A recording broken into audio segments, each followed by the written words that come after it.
Matagal na nga ako dito sa isla pero ngayon ko palang susubukan itong lutuin. Pasintabi na nga lang po sa mga madidiriin. Nalaglag po kasi ito sa lupa. Alang naman sa langit.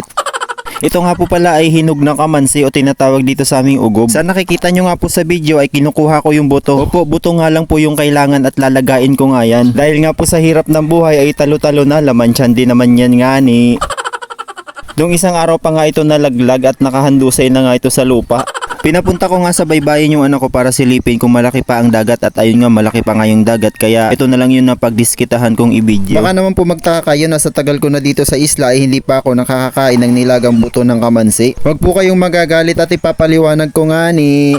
Ang dahilan nga po kaya hindi po kami nakakapaglaga ng buto ng kamansi ay hindi na nga po inaabot na mahinog at madalas nga pong nagugulay agad. Bukod nga sa langka ay isa nga rin ito sa pinakamasarap gataan lalo na nga kung ang sahog ay pasayan. Mabalik nga tayo dito sa pinagmula nitong kamansi. Ayan, yan pong nakikita nyo ay dyan po nagmula yung kamansi na nalaglag. Nalalapit na nga rin po yung katapusan ng punong iyan dahil puputulin na nga po yan dahil delikado kapag may masamang panahon o malakas na hangin. Kaso nga lang bawat pumupuntang nagpuputol ay umaayaw dahil may nakabantay nga dyan sa tinuturo ko ay magpuputol pa lang pala.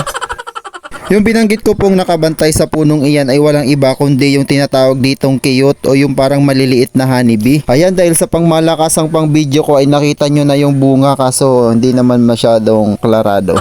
At pagkatapos nga po naming makuha yung buto ng kamansi ay inilagay ko na nga ito dito sa container na pinag-iimbakan ko ng mga nabubulo kasi ginagawa ko itong pandilig sa halaman. Diyan ko nga rin po nilalagay yung hinugas ng bigas. Hinugas ng bigas o hinugas sa bigas? Ayun daw kasi sa pag-aaral ay sa internet pala ay nakikita ko na yung bigas daw o yung hinugas daw ng bigas ay maganda daw pandilig basta na-stack daw ng isang araw. Pero hindi pa rin ako sure dyan.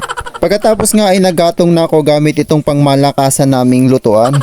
Dito nga sa probinsya hindi ko na pinoproblema yung pagdating sa lutuan kasi unlimited naman yung mga kahoy na makukunan. Sa malinis nga na kawali ay inilagay ko na itong buto ng kamansi at maglalagay din tayo ng tubig. Kung naaalala nyo yung buto ng langka ay halos kapareho lang din ito kapag niluluto. Yan ay kung nakapagluto na kayo. At ayan, kumukulo na, tingnan na natin ay malabo. Against the light, against to the smoke. Lipat nga ni tayo sa kabila.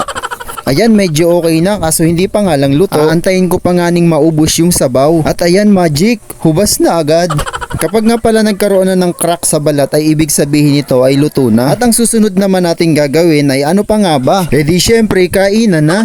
Dahil ngayon ko pa nga lang matitikman ang nilagang buto ng kamansi ay nai-excite nga ako. Kaya naman habang nagbabalat ay tumitikim-tikim na nga ako. At ang lasa nga nito ay... Teka lang, kukuha pa ako ng isa. Ay basta masarap yung lasa kahalintulad nga ito dun sa langka na nilaga yung buto nun. Naglagay nga rin pala ako ng asukal para wala lang.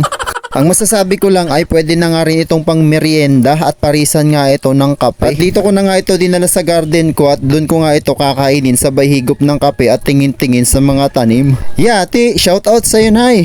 Yan lamang po, maraming salamat.